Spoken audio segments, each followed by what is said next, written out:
Sa bangketa, sa labas ng isang tahimik na gasolinahan, isang batang babae ang maingat na pinupunasan ng hood ng isang mamahaling kotse.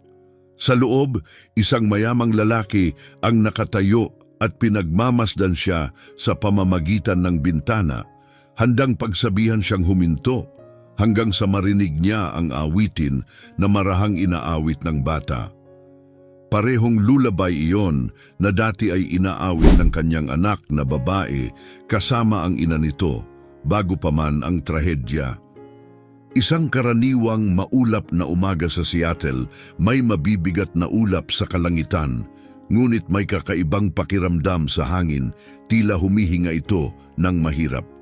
Sa isang sulok ng isang abandonadong paradahan, nakapwesto sa pagitan ng isang lumang kainan at isang sira-sirang car wash, isang batang babae na tila hindi lalampas sa 7 taong gulang ang nakatayo sa tabi ng isang makintab na itim na Bentley Continental GT.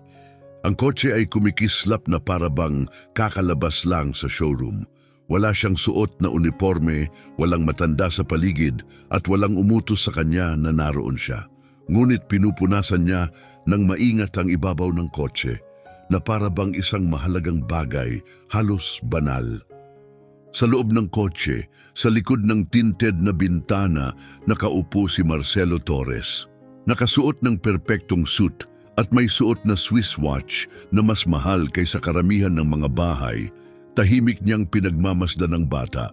Kakatapos lang niya sa isang matagumpay na pulong ng mga mamumuhunan, ang klase ng pulong na karaniwang nangangailangan ng champagne, pero hindi para kay Marcelo. Hindi na simula ng aksidente. Iniwan siya ng kagalakan, ang kanyang mga araw ay naging walang emosyon na rutina. Isinasaalang-alang niyang pitikangin ang busina para takutin ang bata o ibaba ang bintana upang ipaalam na lumayo siya, ngunit may pumigil sa kanya. Ito ang kanyang boses, mahina at halos nawawala, isang awitin na matagal na niyang hindi narinig. Ang melodiya ay nagdala ng pagbaha ng mga alaala. Hindi ito basta-bastang kanta. Ito ang awitin na dati ay inaawit ng kanyang anak na babae kasama ang kanyang ina tuwing tamad na linggo ng umaga, habang siya'y nagpapanggap na natutulog sa kama upang pakinggan silang tumawa at umawit sa kusina. Napipiga ang kanyang dibdib. Hindi ito maaaring totoo. Ngunit patuloy ang paghum ng bata. Nakayapak siya sa malamig na semento, hawak ang tila isang punit na t-shirt na ginagamit niya bilang basahan. Nakasara ang kanyang mga mata habang umaawit at may kakaiba sa kanyang boses. Hindi lang ang melodiya, kundi ang paraan ng paghawak niya sa bawat nota na may lambing na tumatagos sa puso. May init sa tono niya, isang pamilyar na lambing na nagpabilis sa tibok ng puso ni Marcelo na matagal nang hindi naramdaman. Binuksan ni Marcelo ang pinto ng kotse. Malakas na umalingaw-ngaw ang tunog nito sa semento. Nagulat ang bata at lumingon. Tinitigan siya ng malalaking mata. Hindi takot ngunit maingat. Tila hindi sigurado kung kaibigan ba o banta ang kanyang kaharap. Ngunit hindi siya umatras. Hindi siya humingi ng paumanhin. Tumigil siya sa pag-awit. Saan mo natutunan ang kantang iyon? Napasinig niya ang boses ng bahagyang nanginig, mas matindi kaysa sa inaasahan. Matagal siyang tiningnan ng bata. Ang mga mata ay madilim at matatag. Ang pisngi ay may alikabok at may marka ng grasa sa ibabaw ng kilay. Ngunit nang magsalita siya, matatag ang boses. Inaawit ito ng nanay ko sa akin bago siya umalis. Parang umikot ang mundo ni Marcelo. Hindi ito maaaring totoo. Dapat ito ay isang malupit na pagkakataon lang. O baka may iba pa.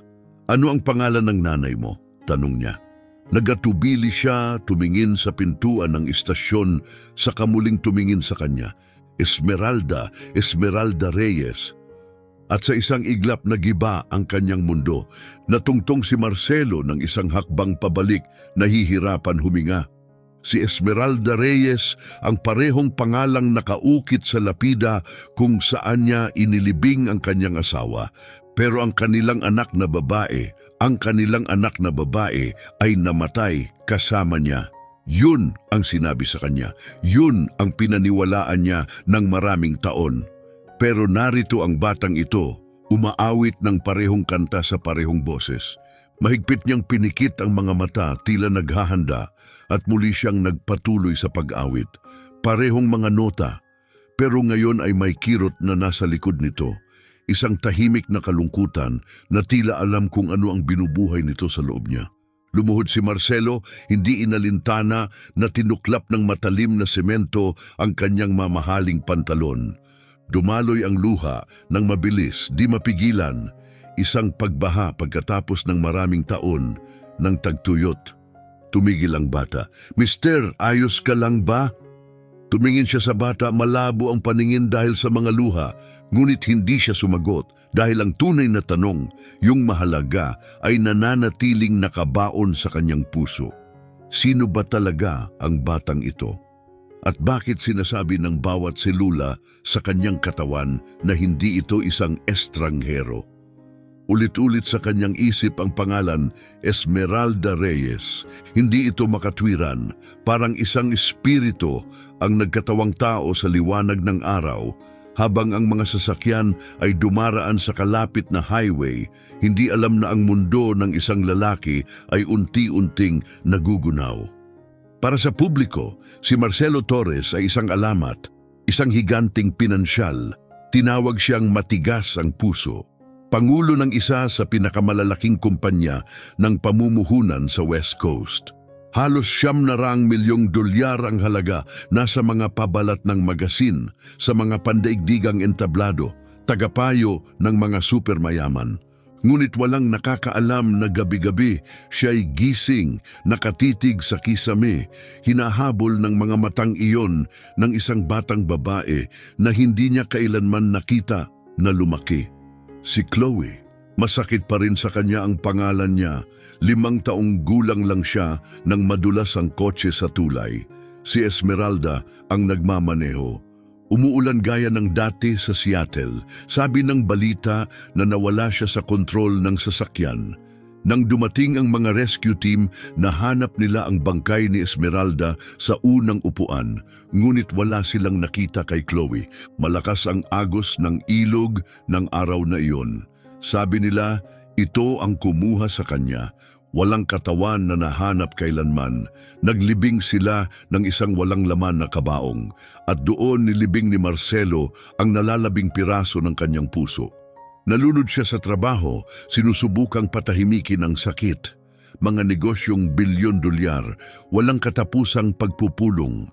Habang umaakyat siya ng mataas, lalo siyang tumatakbo palayo sa nakaraan.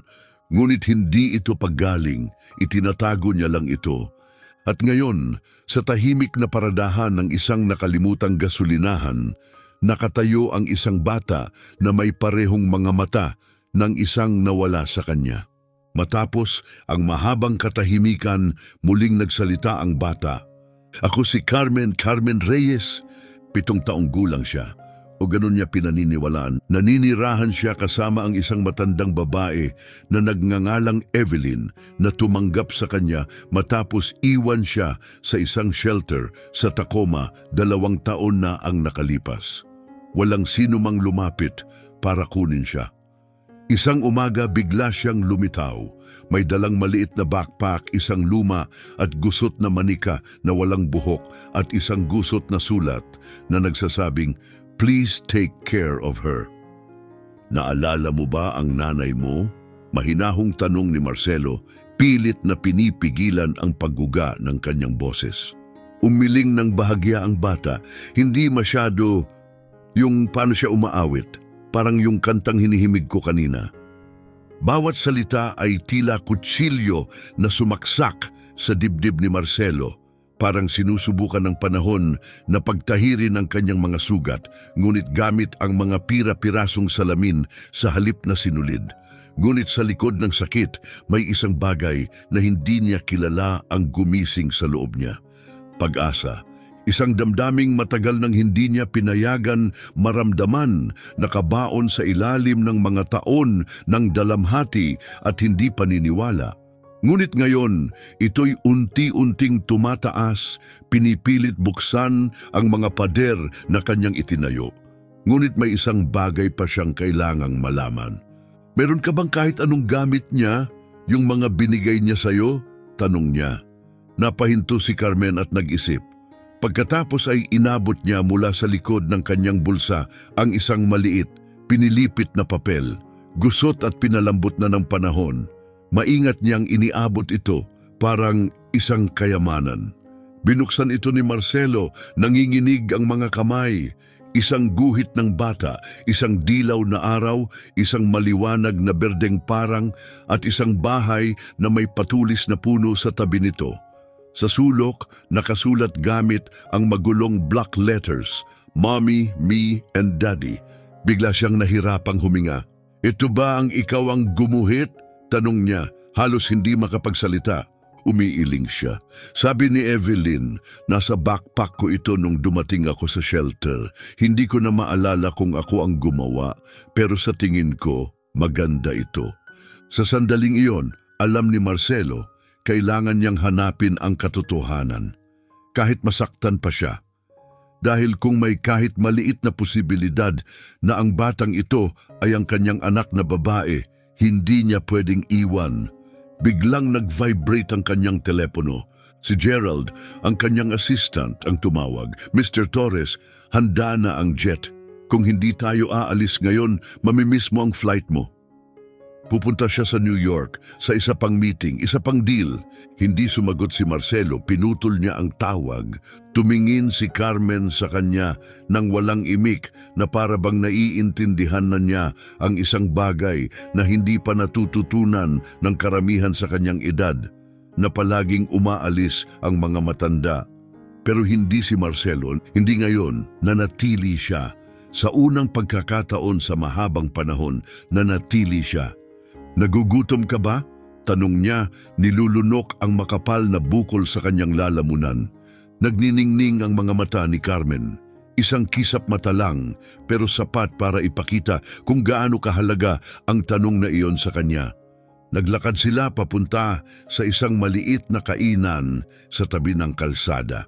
Amoy sunog na bakon at sirup ang hangin sa loob at may isang alikabok na jukebox na tumutugtog ng malumanay na mga kantang 80 ng ika-50 sa background. Pinili ni Carmen ang isang booth malapit sa bintana. Ang mga binti ay nakaswing sa ibabaw ng sahig. Naupo si Marcelo sa tapat niya, ngunit ang pagtitig sa kanya ay parang pagtitig sa isang sirang salamin. Bawat sulyap ay nagpapakita ng mga piraso ng isang buhay na nawala na. Nilamon niya ang sandwich na para bang hindi siya kumain ng ilang araw, marahil hindi nga. Pinanood niya ang bawat kilos niya, ang pagkunot ng ilong habang nginunguya, ang maingat na pagsunod-sunod ng mga fries bago kainin. Mga maliit na bagay, ngunit bumagsak ang mga iyon na parang kulog. Ganon din si Chloe dati, ngunit pilit na natili si Marcelo sa katotohanan. Sinabi niya sa sarili na ito'y isang pagkakataon lang, mga random na gawi lang. Hindi niya pwedeng paniwalaan agad-agad. Dadalhin lang iyon sa kabaliwan. O hindi ba, kumapit ang utak niya sa lohika, sinusubukang ipaliwanag ang lahat. Marahil ito'y guni-guni lamang ng dalamhati. Isang nag-iisang lalaki na humahabol sa mga anino, sinusubukang makita ang anak niya sa isang estranghero. Ngunit ang problema ay ang puso niya, at ang puso niya na matagal nang nagyeyelo at nakapako ay nagsisimulang tumibok ng bago. Totoo. Nakarating ka na ba dito dati? Tanong niya, pilit na nagpapakumbaba. Tumingin si Carmen sa paligid. Hindi, pero yung mga larawan sa dingding. Yung isa parang dati kong paaralan. Naalala mo ba ang pangalan? Nakangisi si Carmen na nakatuon ang isip. Parang may mountain sa pangalan, parang Green Mountain. Nayakap ng lamig ang dugo ni Marcelo, Green Mount Academy, yan ang preschool ni Chloe. Bigla na lang may umalingaw-ngaw na alarma mula sa kabilang kalye. Hindi ito masyadong malakas, pero sa sandaling iyon ito'y nakagugulat. Parang kampanilya ng babala sa isang panaginip. Isang palatandaan na maaaring bumagsak ang katotohanan at bigla siyang tumayo. Kailangan kong tumawag, sandali lang. Uminom ng loob si Carmen, bahagyang nahihiya at nagpatuloy sa pagkain ng sandwich. Lumabas si Marcelo at sumandal sa dingding ng kainan. Nanginig ang mga daliri niya nang kunin niya ang telepono. Tumawag siya kay Gerald. Mabilis at mahigpit ang kanyang boses. Kailangan kong hanapin ang isang batang babae na nagngangalang Carmen Reyes, mga 7 taong gulang. Dinala sa shelter sa Tacoma, mga 2 taon na ang nakaraan.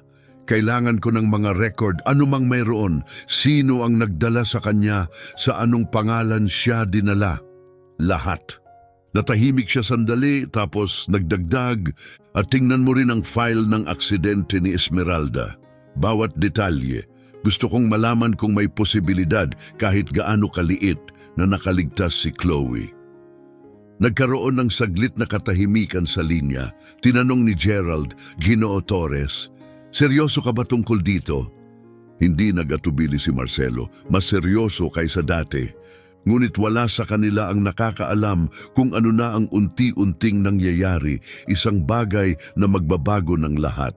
Sa kabilang bahagi ng lungsod, sa isang maliit na kusina na may amoy ng harina at lavender, isang matandang babae na may suot na lumang apron na may mga mantsa ng bulaklak, ang maingat na inilalagay ang isang litrato sa isang sobre.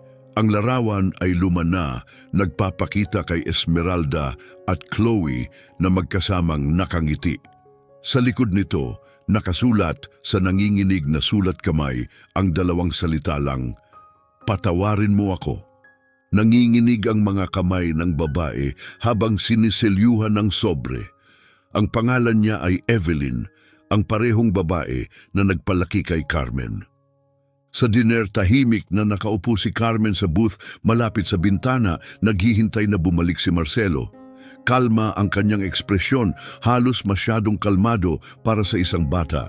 Isang uri ng katahimikan na hindi dahil sa takot kundi sa kakaibang pagkamulat, tila nararamdaman niyang may mahalagang mangyayari. Bumalik si Marcelo at naupo sa tapat niya, nawawala sa isip. Ngumiti siya ng bahagya. "Dadalhin ba kita sa isang lugar?" Napatigil siya, hindi sigurado kung paano sasagot. "Siguro, kung gusto mo naman. Pero hindi pa kita kilala," mahina niyang tugon. Tumango siya. "Tama, pero ang totoo, hindi rin ako sigurado kung kilala ko na ang sarili ko."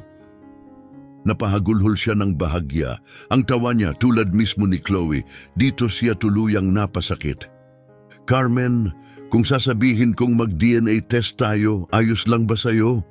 Ikiniling niya ang ulo, hindi sigurado. "Masakit ba?" "Hindi, isang maliit na swab lang sa pisngi. Mabilis lang." Nag-isip siya ng saglit saka tumango. "Sige, pero kung sasabihin mo muna ang isang bagay." "Ano yon? Bakit ka umiiyak nung umawit ako ng kantang iyon?" Nilunok ni Marcelo ng mahirap. Hindi niya maipaliwanag ng buo. Nakabaon ang sagot sa isang bagyo ng alaala at kalungkutan na matagal niyang iniiwasan. Biglang nag-vibrate ang kanyang telepono. Mensahe mula kay Gerald. "Marcelo, may nakita ako. Ang batang dinala sa Tacoma shelter ay walang mga papeles. May note at drawing lang. Nakarehistro bilang Carmen Reyes, pero ang babaeng nagdala sa kanya ay gumamit ng pekeng pangalan. Sinusubukan naming alamin kung sino siya talaga. May mga hindi pagkakatugma rin sa autopsy report ni Esmeralda. Ipinapadala ko na ang lahat."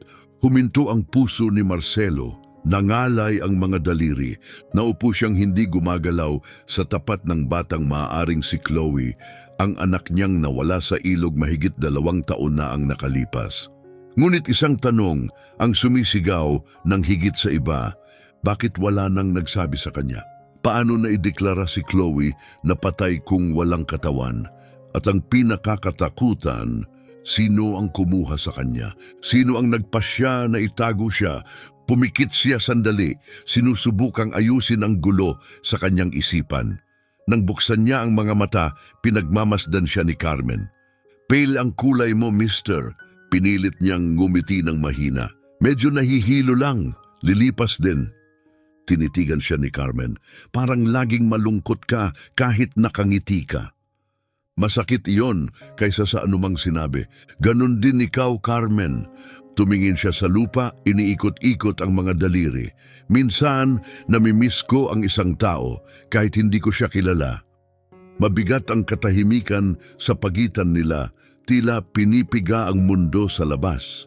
At saka may nangyari, isang itim na sasakyan na may madilim na bintana ang dumating sa malayong sulok ng gasolinahan. Hindi ito kahinahinala, pero napansin ni Marcelo at ang kanyang kutob, ang parehong nakatulong sa kanya makaligtas sa mabagsik na mga laban sa boardroom, ay nag-alerto. Carmen, tapusin mo ang juice mo, mahinahong sabi niya. Umalis tayo sa loob ng 5 minuto, okay? Tumango siya, hindi alam ang tensyon sa likod ng salita niya. Sa labas, 2 lalaki ang bumaba ng sasakyan. Isa ay nakausap sa telepono habang ang isa ay nagmamasid. Ang mga mata ay dumaan sa diner. Naging baluktot ang pakiramdam ni Marcelo. May mali. Sobrang mali. Ibinaba niya ang pera sa mesa, hinawakan ng kamay ni Carmen at tahimik na tumayo. Bago ang plano, pupunta tayo sa kotse. Ngayon, hindi siya tumutol, ngunit tumingin siya ng bahagya at tanong ng mahinahon, tatakbo ba tayo? Hindi pa, pero baka.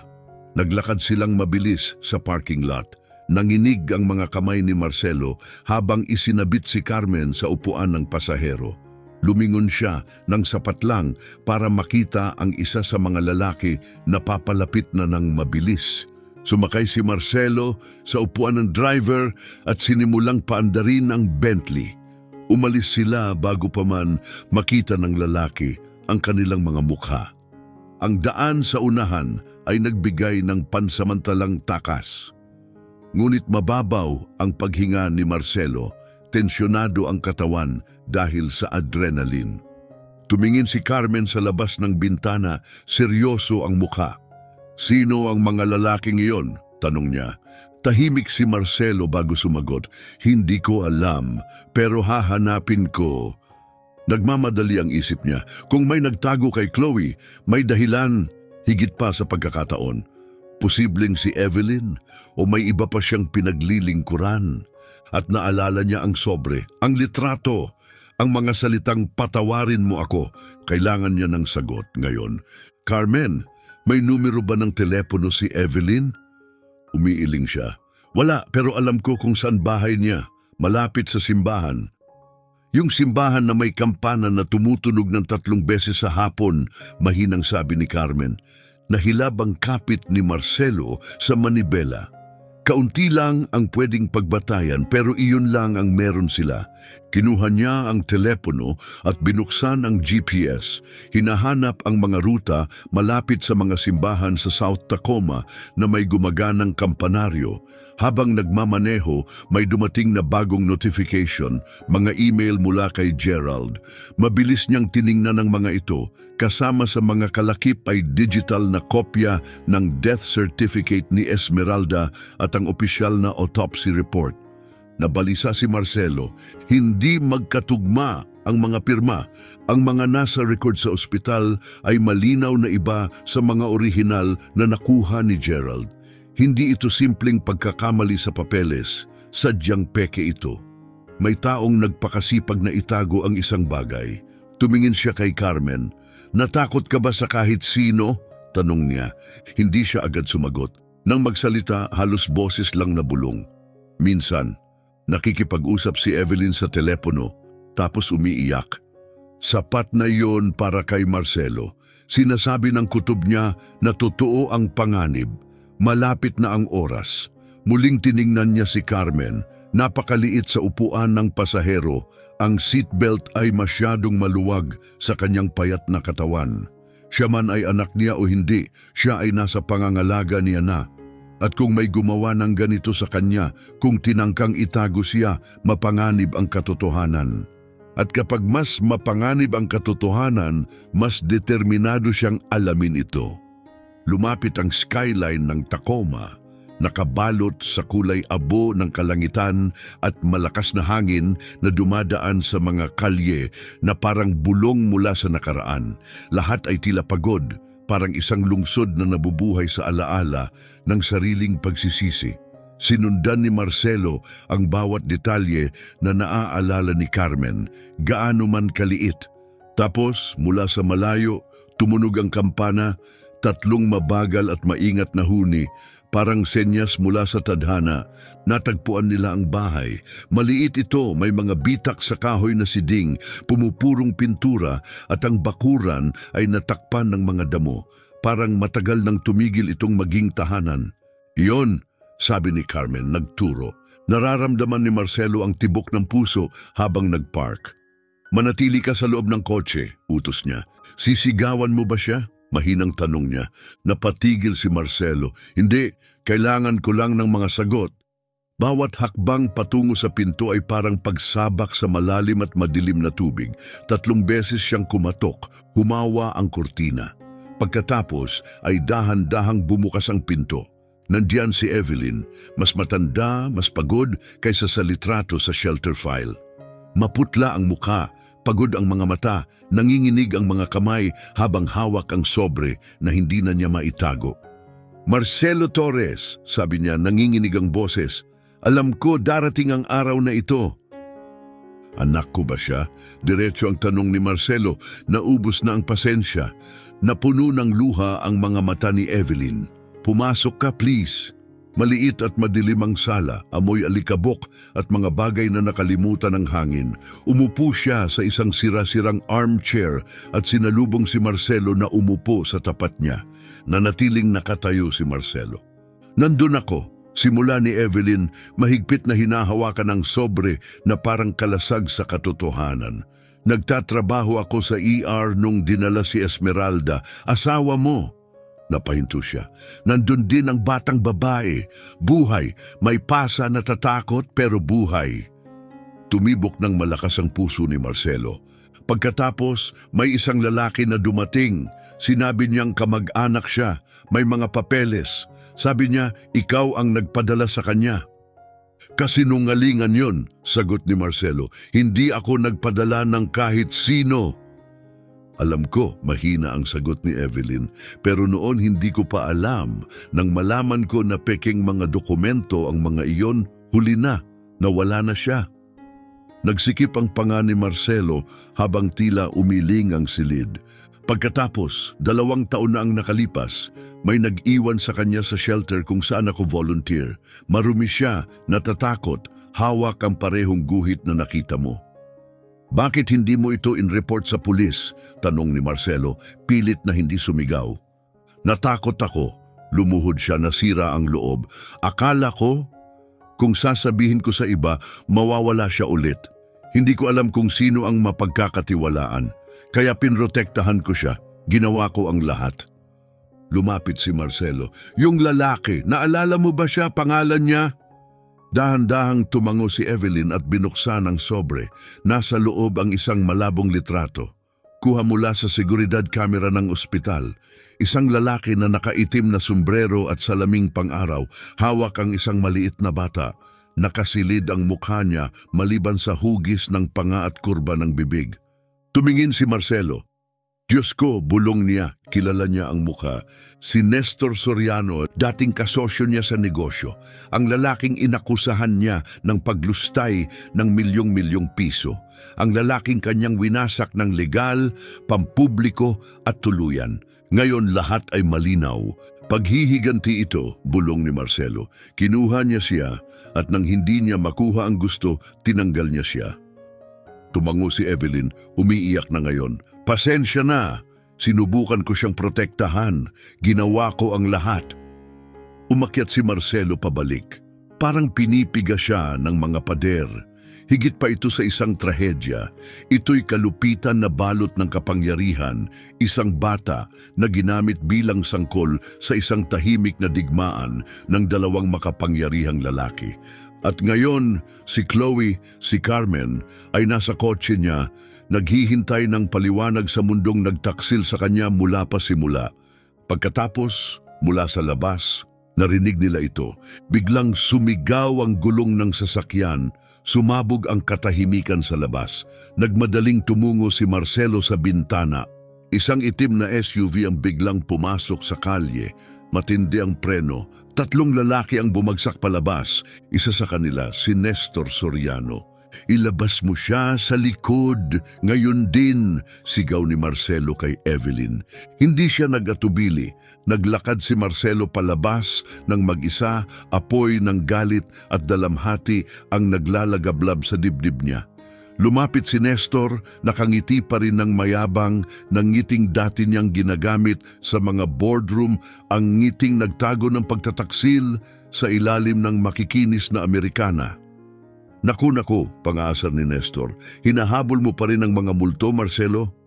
"May 10 segundo ka," malalim at matinis na boses ni Marcelo, "para bigyan mo ako ng isang dahilan para hindi kita tapusin dito mismo." Tumawa si Nestor. "Bakit? Kasi hindi pa ako tapos sa'yo."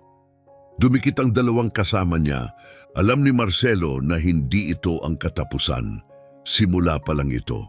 Biglang sumugod ang unang suntok. Matalim na hampas sa bibig, pinilas ang kanyang labi na parang papel. Ang pangalawa ay bumagsak sa kanyang mga tuhod sa matigas na semento. Pero hindi siya sumigaw, hindi siya nagsumamo. Ang pisikal na sakit ay tila bulong kumpara sa sakit na matagal na niyang dinadala. Lumuhod si Nestor sa tabi niya, mababa at may lasong boses. "Akala mo lagi kang mas magaling sa akin. Akala mo mailalantad mo ako tapos makakatakas ka ng walang dumi. Pero ngayon, sinira kita." Nagsuka si Marcelo ng dugo, matapang ang lasa sa kanyang dila. "Kidnap mo ang isang bata, ninakaw mo ang isang buhay para lang makipaghabulan. Hindi yan paghihiganti, duwag ka." Lumawak ang ngiti ni Nestor.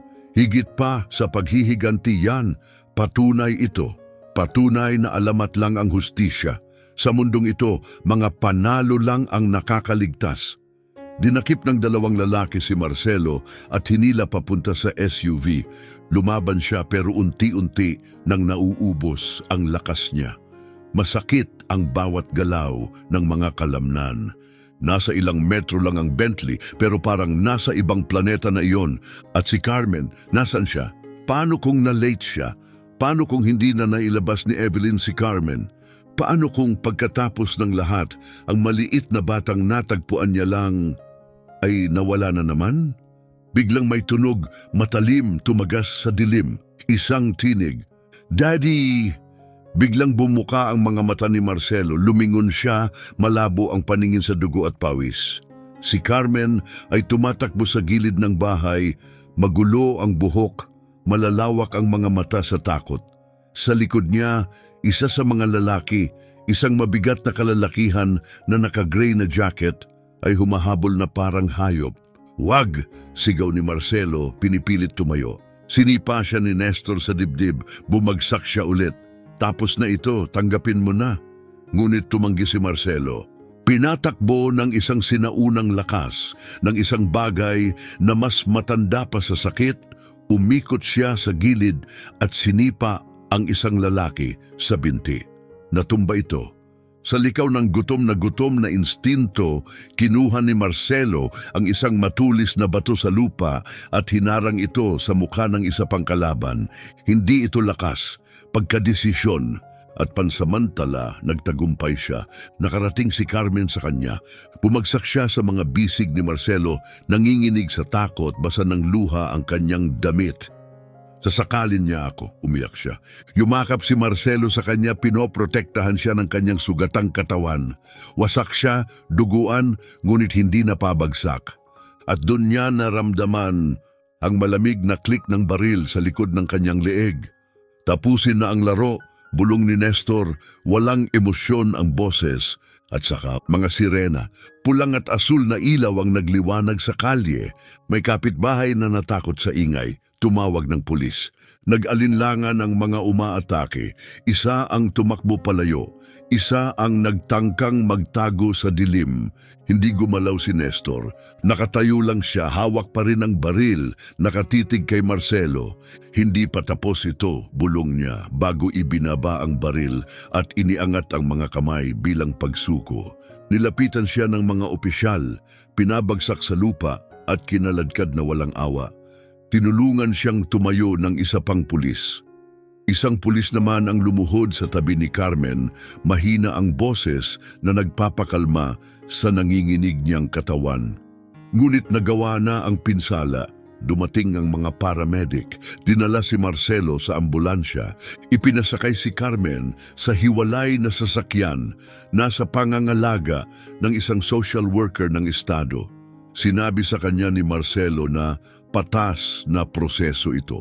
Kailangan siguraduhin ang relasyon, siguraduhin ang kaligtasan. Biglang nawala ulit si Chloe, ang anak niya. Sa ospital, sa ilalim ng kumikislap na ilaw, nakahiga si Marcelo nang walang gumagalaw. May pasa ang mga tadyang, masakit ang katawan, ngunit ang pinakamaramdamin ay ang kaluluwa niya. Tumingin siya sa kisame tulad ng dati sa mga gabing hindi makatulog. Ngunit ngayon ang tanging tanaw niya ay ang mukha ni Carmen, ang basang pisngi niya sa luha, mga matang puno ng tanong na walang sagot. Pumasok ang isang nurse, hawak niya ang isang nakasilyong sobre. Ito lang dumating mula sa isang Gerald.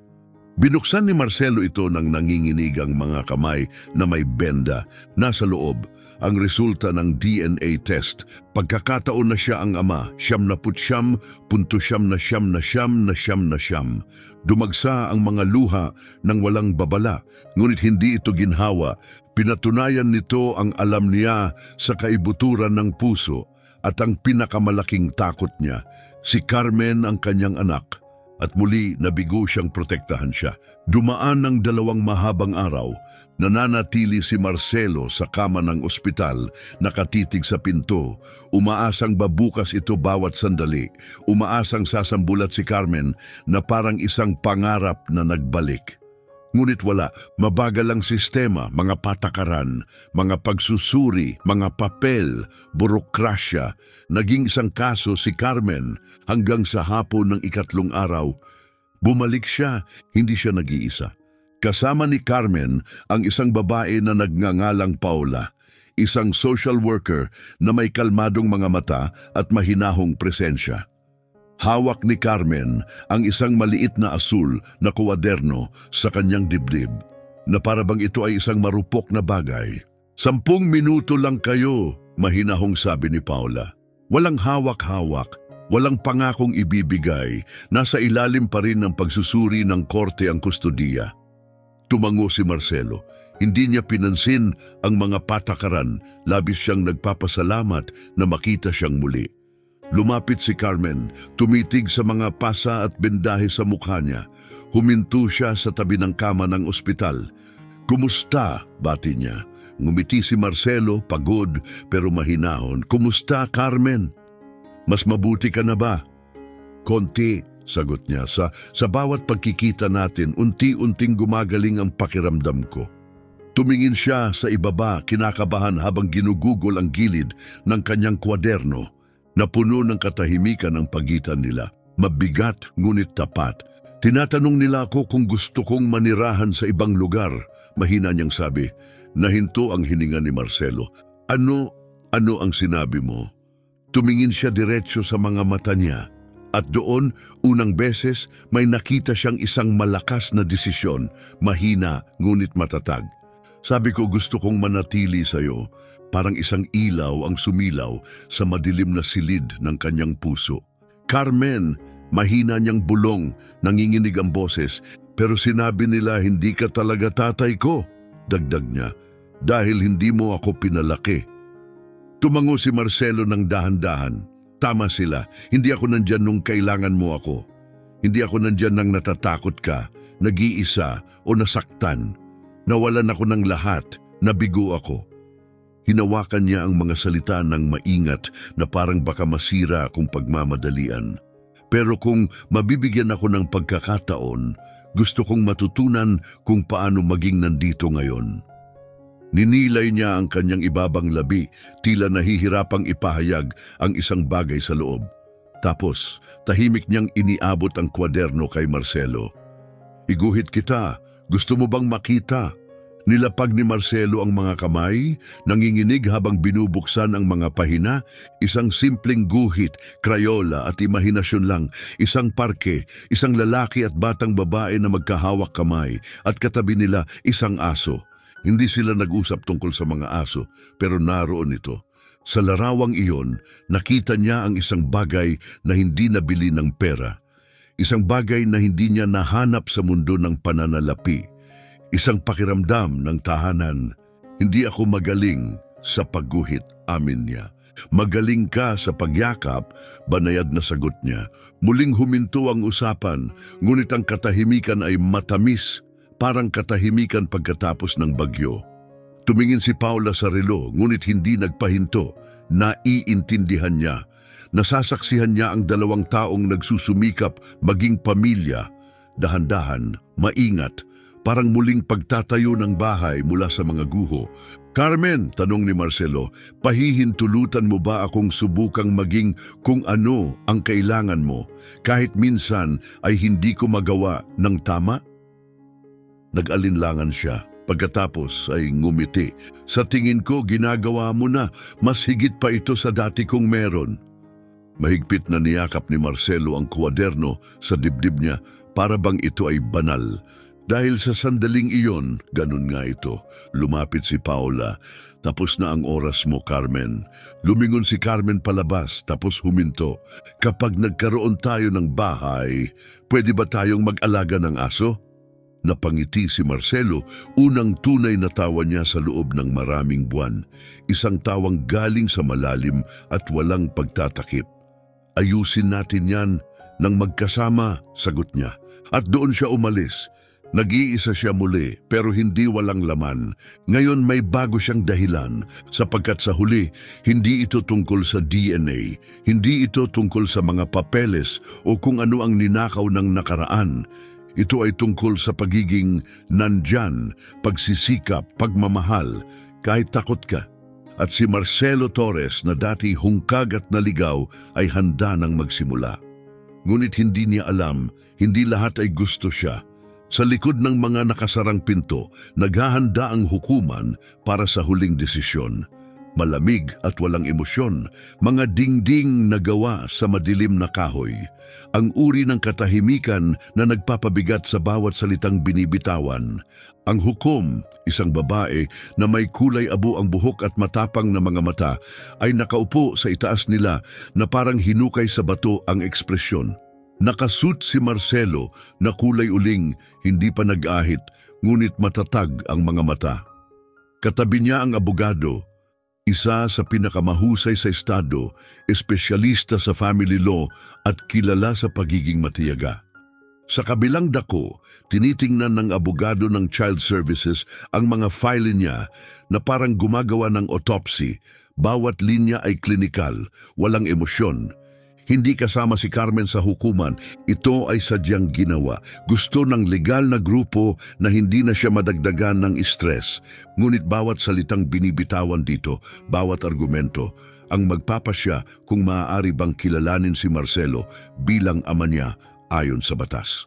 Sa kabila ng DNA, sa kabila ng katotohanan, sa kabila ng lahat, lumihis ang hukom.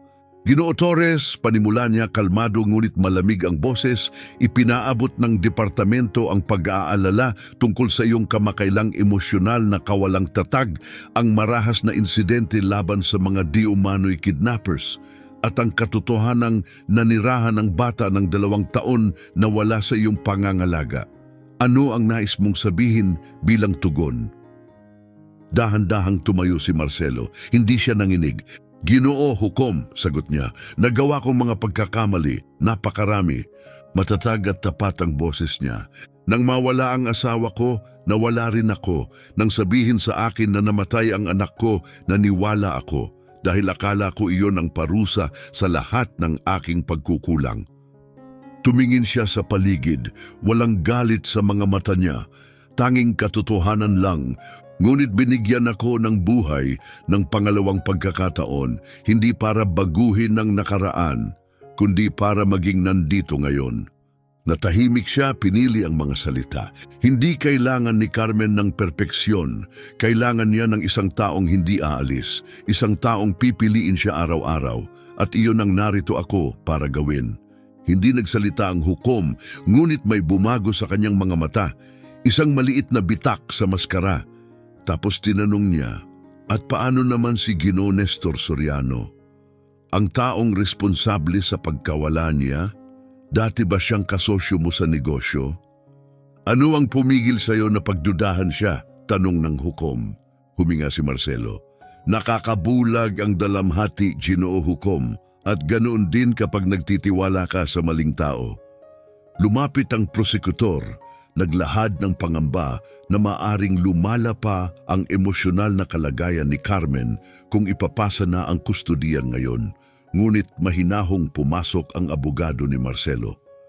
Ginoo Hukom, nais naming ipakita ang propesyonal na pagsusuri mula kay Dr. Estrella Diaz, ang child psychologist na nag-evaluate kay Carmen sa nakaraang 2 araw.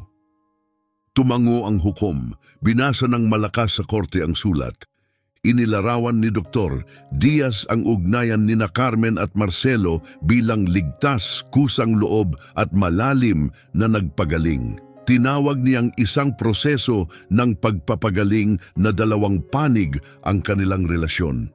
Nagbabala siya na ang paghihiwalay nila ngayon ay maaaring magdulot ng matinding emosyonal na trauma. Isang sugat na maaaring hindi na tuluyang gumaling. Nanahimik ang silid. Pagkatapos, pumasok ang mga pinto ng korte. Pumasok si Evelyn, ang babaeng minsang nagtago sa pagkakakilanlan ni Carmen, ay kumilos ngayon ng may biyaya. Tila naalis na ang pasaning dinadala. May kapayapaan sa kanyang mga mata. Lumapit siya sa gitna ng korte at magalang na humiling na magsalita. Nag-aatubili ang hukom at pinayagan ito. Naninirahan ako kasama ang batang iyon ng 2 taon, sabi ni Evelyn. Malinaw ang boses. Nakita ko siyang tumawa, umiyak, mangarap, ngunit hindi niya kailanman tinawag ang sinuman na tatay hanggang sa makilala niya si Marcelo. Tumahimik ang silid. Nakatingin ang lahat sa kanya. Alam kong nagkamali ako. Dapat sinabi ko ang katotohanan. Ngunit nang makita ko ang paraan ng pagtitig niya kay Marcelo, ang nakita niyang hindi ko maibigay, naintindihan ko. Hindi siya nakakita ng isang lalaki. Nakakita siya ng tahanan. Huminto siya sandali. Minsan, nakikita ng mga bata ang mga bagay na tinatanggap ng mga matatanda. At kung pinili niya siya, kung oo ang sagot ng puso niya, baka dapat makinig tayo. Malalim ang hininga ng hukom, saka dahan-dahang ibinuga ito. Ang desisyon ay ilalabas sa loob ng 48 oras, anunsyo niya. Tinapos ang korte, sa labas, sa bulwagan, nakita ni Marcelo si Carmen na nakayuko sa sahig, tahimik na nagkukulay gamit ang mga krayola. Tumingin siya sa kanya nang may kapayapaan na tila alam na niya ang lahat. Mabubuti ba ang lahat? Tanong niya. Lumuhod siya sa tabi niya, hindi alintana ang sakit sa mga tadyang. Okay na tayo, sagot niya. Ngayon hinihintay na lang natin ang mga papeles. Ngumiti siya at iniabot ang bagong guhit. Magkasama silang nasa isang bahay, may aso sa tabi nila. Sa ibabaw ng bubong, sa maluluko at makukulay na titik, nakasulat ang isang salita, pamilya. Ngunit hindi alam ni Marcelo na hindi pa tapos si Nestor Soriano. Nang gabing iyon, ayaw matulog. Kahit malapit na ang hatol ng korte, hindi matanggal ni Marcelo ang pakiramdam na may mali. Taon ng pagsubok sa mundo ng negosyo ang nagpatalas ng kanyang kutob at muling bumubulong ito. Hindi pa nawala si Nestor Soriano, nandyan pa rin siya. Kahit na siya'y naaresto, nakalaya si Nestor dahil sa teknikalidad, isang butas sa batas. Isang pagkakamali sa proseso noong siya'y detain ay nagbigay sa kanya ng karapatang makalakad palabas. Inangkin ang sariling depensa, pinaglaro ang mga oras, pinagsamantalahan ng sistema. Ngayon siya ay malaya. Ang parehong tao na nagnakaw sa anak ni Marcelo ay malayang naglalakad. Sinubukan ni Marcelo na magpokus. Natutulog si Carmen sa guest room ng bahay ni Evelyn, ang pansamantalang tirahan na inatasan ng korte bilang neutral na lugar. Pero ang gabing iyon ay hindi ligtas. Sa 2:00 ng madaling araw, gumalaw si Marcelo sa kama. Dahan-dahang lumusong sa pasilyo at maingat na binuksan ang pinto ni Carmen. Nakatulog siya, mahigpit na niyayakap ang kwaderno sa dibdib, nakaipit ang puso niya. Ang lahat ng kanilang nabuo, napakamarupok, napaka-vulnerable. At narinig niya, click, mahina, mechanical. Sa baba, naging matigas ang katawan niya. Nakyapak dahan-dahang bumaba si Marcelo ng hagdan, maingat na hindi magpasigaw. Kinuha ang kalawangin na bakal mula sa tabi ng fireplace at pumasok sa sala. Mukhang walang tao, ngunit nakabukas ang bintana sa likod. Pabilis ang tibok ng puso, nagpawis sa buhok, at saka isang anino sa likod niya. Lumingon siya, nakaangat ang bakal. Isang tinig ang huminto sa kanya. Kung sasaktan mo ako, hindi mo maririnig ang sasabihin ko. Si Nestor, nakatayo mag-isa, walang backup, walang armas. Siya lang, nasa mukha pa rin ng karaniwang mayabang ng ngiti. Ngunit ngayon ay tila pumipintig. Basag. Ano ang gusto mo? Tanong ni Marcelo, mahigpit ang hawak sa bakal. Dumating ako para tapusin ito, sabi ni Nestor, pero hindi kung paano mo akalain. Tahimik si Marcelo, nakaalerto, binabantayan ang bawat kilos. Mukhang pagod na si Nestor.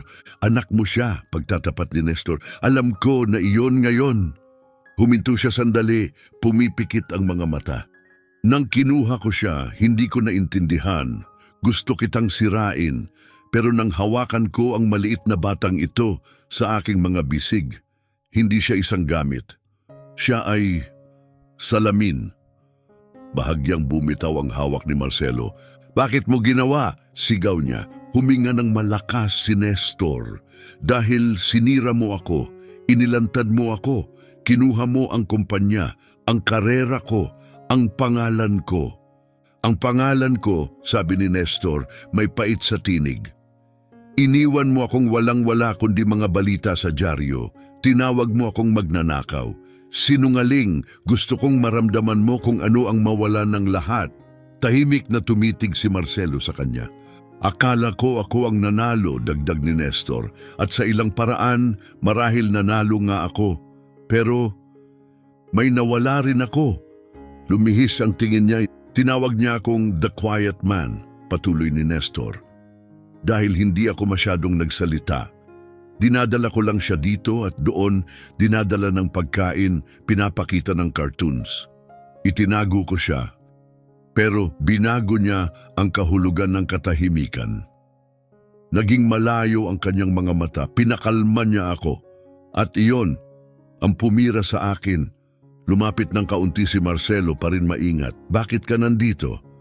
Nag-atubili si Nestor sa kasinabi dahil may magtatangkang hadlangan ang desisyon ng hukom bukas. Napaluha ang puso ni Marcelo.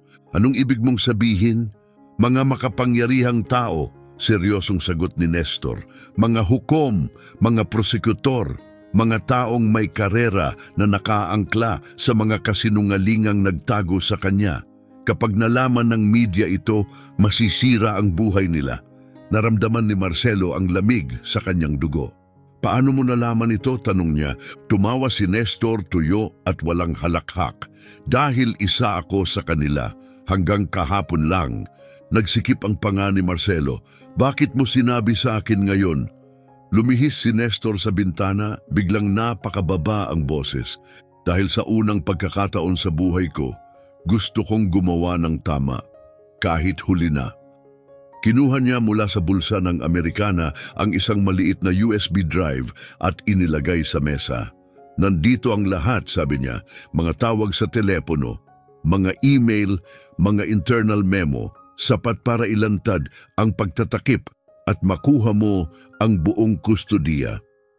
Hindi gumalaw si Marcelo, nakatingin ang mga mata niya sa drive. Huminga si Nestor. Anak mo siya, Marcelo. Palagi na siyang anak mo. Hindi ko lang alam ang ginagawa ko noon. Hindi ko siya tiningnan bilang bata. Tiningnan ko siya bilang sandata. Umalis siya, walang pagbabanta, walang malalaking pananalita, isang lalaking natutunan na ang bigat ng ginawa niya. Nakatitig si Marcelo sa drive. Maaring magbago na ang lahat. Maliit at formal pa rin ang korte. Bumalik ang hukom sa kanyang upuan, ekspresyong hindi mabasa. Tumayo si Marcelo kasama ang kanyang abogado. Sa kabilang dako, mas tensyonado ang mga abogado ng estado. Hindi pa nakita si Nestor mula noong gabi bago iyon, ngunit naipasa na ni Marcelo ang USB drive ng maaga sa umaga, tahimik at walang drama. Nilinis ng hukom ang lalamunan dahil sa bagong ebidensyang iniharap, kabilang ang audio at nakasulat na dokumento na nagpapatunay sa di umano'y pagtatakip at karagdagang psychological evaluation. Handa na kaming maglabas ng pinal na desisyon. Hinawakan ni Marcelo ang kanyang hininga. Ang hatol ng korte, patuloy ng hukom, ay naipagkaloob kay Gino Marcelo Torres ang buong at permanenteng kustodiya ng menor de edad na kilala bilang Carmen Reyes, na legal nang naibalik ang kanyang tunay na pangalan na Chloe Esmeralda Torres. Nagkagaspang ang mga tao sa silid. Naluya ang balikat ni Marcelo, halos bumigay ang mga tuhod sa ginhawa, ngunit higit sa lahat, ngumiti siya. Dumiretso si Carmen sa kanyang mga bisig, walang alinlangan, walang takot. Ibig ba nitong pamilya na talaga tayo ngayon? Tanong niya. Kumain po si Marcelo, walang kirot ngayon, palagi na tayong pamilya. Ngumiti siya ng maliwanag at binuksan ng kanyang kwaderno. May idinagdag siya sa kanyang guhit, isang susi sa kamay ni Marcelo at isang malawak na bukas na pintuan. Ano ito? Tanong niya. Ibig sabihin, pwede na tayong umuwi. Simple ang sagot niya. Minsan binibigo tayo ng buhay at minsan sa gitna ng lahat ng sakit, nagbibigay ito ng pangalawang pagkakataon. Hindi para burahin ang nakaraan, kundi para magtayo ng mas matibay na bagay sa halip. Hindi perpekto, ngunit naroroon. Dahil ang pamilya ay hindi lang gawa sa dugo. Ito ay gawa sa pagpiling manatili, magprotekta kung magmahal, kahit pagustuhin ng mundo na alisin ito. At si Marcelo Torres, na dati naligaw sa dalamhati, ay natagpuan na ang kanyang daan pauwi. Walang tao sa loob ng kwarto, ngunit bahagyang nakabukas ang bintana sa likod. Humina ang hininga ni Marcelo, bumilis ang tibok ng puso.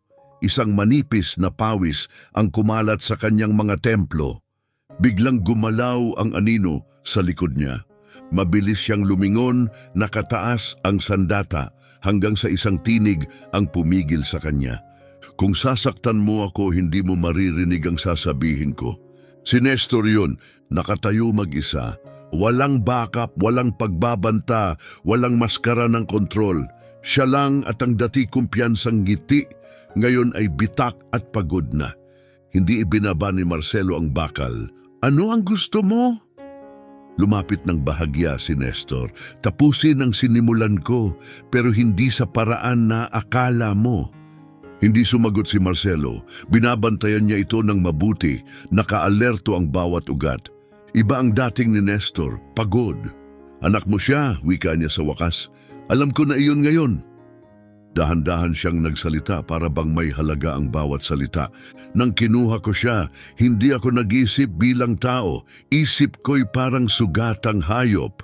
Gusto ko lang saktan ka, pakiramdamin mo ang naramdaman ko. Lumihis ang tingin niya, pero nang yakapin ko siya, pinakain, pinanood ang cartoons, dinala sa biyahe, sinubukan kong manatiling tahimik.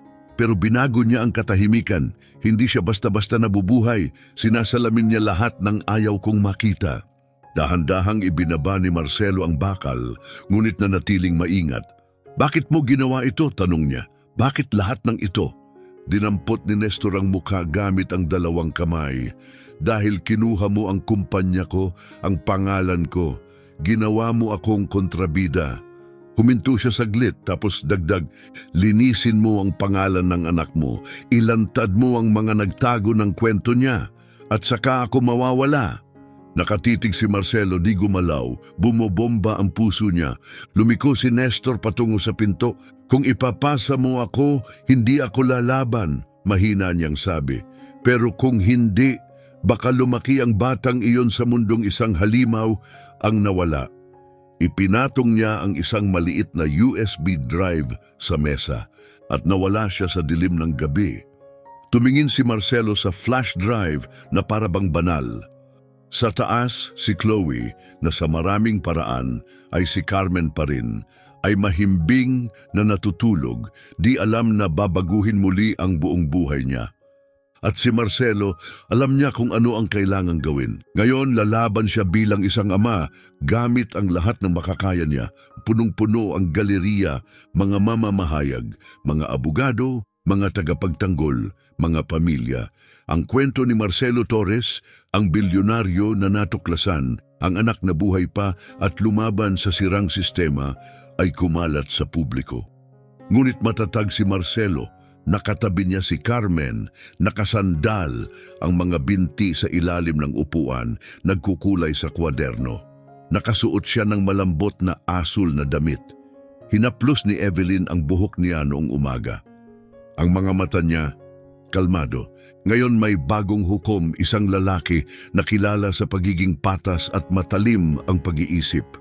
Walang kinikilingan, walang dalang pasanin. Hawak ni Marcelo ang USB drive sa kamay na ipasana ang mga kopya sa parehong legal na koponan at sa media. Tumingin ang hukom sa kanya. Ginoo Torres, nais mo bang magbigay ng huling pahayag? Tumayo si Marcelo. Ginoo hukom, hindi lang ito kaso ng kustodiya. Ito ay tungkol sa kung ano ang gagawin natin kapag binigyan tayo ng pangalawang pagkakataon ng buhay. Nawalan ako ng lahat minsan. Ang asawa ko, ang anak ko, ang sarili ko. Tumingin siya kay Chloe. At pagkatapos, nahanap ko siya muli. Napagtanto ko na may mga kwento na hindi nagtatapos. Hinihintay lang ang taong handang isulat ang susunod na kabanata. Huminto siya, matatag ang boses. Hindi ako dito para humingi ng pahintulot na maging ama.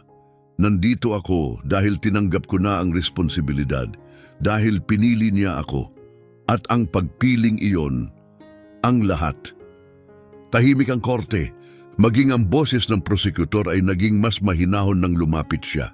Dahil sa bagong ebidensya, kabilang ang mga recording na nagpapakita ng seryosong kapabayaan ng mga opisyal, psychological evaluation at kumpirmasyon sa DNA, hindi natutol ang estado sa buong kustodiya. Sa katunayan, sinusuportahan namin ang legal na pagbabalik ng orihinal na pangalan ng bata. Maingat na sinuri ng hukom ang mga dokumento. Tapos sinabi niya, kinilala ng hukuman na si Carmen Reyes, ipinanganak bilang Chloe Esmeralda Torres, ay legal na anak ni Ginoo Marcelo Torres. Ipinagkaloob ang buong at permanenteng kustodiya. Isinasara na ang kasong ito. May sabayang buntong hininga sa buong silid, ngunit hindi ito narinig ni Marcelo. Narinig niya lang ang kaluskos ng upuan. Habang sumampa si Chloe sa kanyang mga bisig, mahigpit siyang niyakap, parang taong sa wakas ay tumigil sa pagtakas. Daddy, pwede na ba tayong umuwi? Pumikit siya, tumulo ang mga luha. Oo, mahal, uuwi na tayo. Nakahanda si Evelyn, nakangiti, halo ng saya at matamis na pamamaalam. Nagpasya siyang lumipat sa isang maliit na bayan, magsimula ulit, ngunit nangakong bahagi siya ng buhay ni Chloe magpakailanman. Bago umalis, lumuhod siya sa tabi ng bata at iniabot ang isang maliit na kahon. Ito ang ibinigay ng nanay mo sa akin, mahinahong sabi ni Evelyn. Gusto niyang mapasayo ito balang araw. Nasa loob ang isang masilang gintong pulseras na may ukit na isang pangalan, Chloe. Tumingin ang bata dito, saka isinabit sa pulso. Pwede pa ba akong maging si Carmen? Tanong niya. Lumuhod si Marcelo. Pwede kang maging sino man ang gusto mo. Carmen, Chloe, ang milagro ko. Simple ang bahay, mainit, puno ng liwanag. Sa likod, isang tuta ng golden retriever ang nagtatakbuhan sa damuhan, hinahabol ang isang laruan. Ang pangalan niya, Sewell, ay ideya ni Chloe. Sa porch nakaupo si Marcelo nagsusulat ng liham. Para kay Esmeralda, ngayong araw tinawag niya akong daddy. May ice cream sa labi at dumi sa paa. At sandali lang, narinig ko ang tawa mo sa hangin. Pangako kong poprotektahan siya gamit ang lahat ng lakas ko. Hindi dahil malakas ako, kundi dahil siya ang malakas. At dahil ipinakita mo sa akin ang tunay na ibig sabihin ng pagmamahal. Tinupi niya ang liham at inilagay sa kahon ng pulseras. Tapos inilibing sa ilalim ng batang punong itinanim ni Chloe. Sa di kalayuan, tumatakbo siya na nakayapak, malaya, walang takot, sa wakas ay nasa tahanan. At sa pagkakataong ito, ang kanyang ama ay nandyan na sa kanyang tabi, magpakailanman.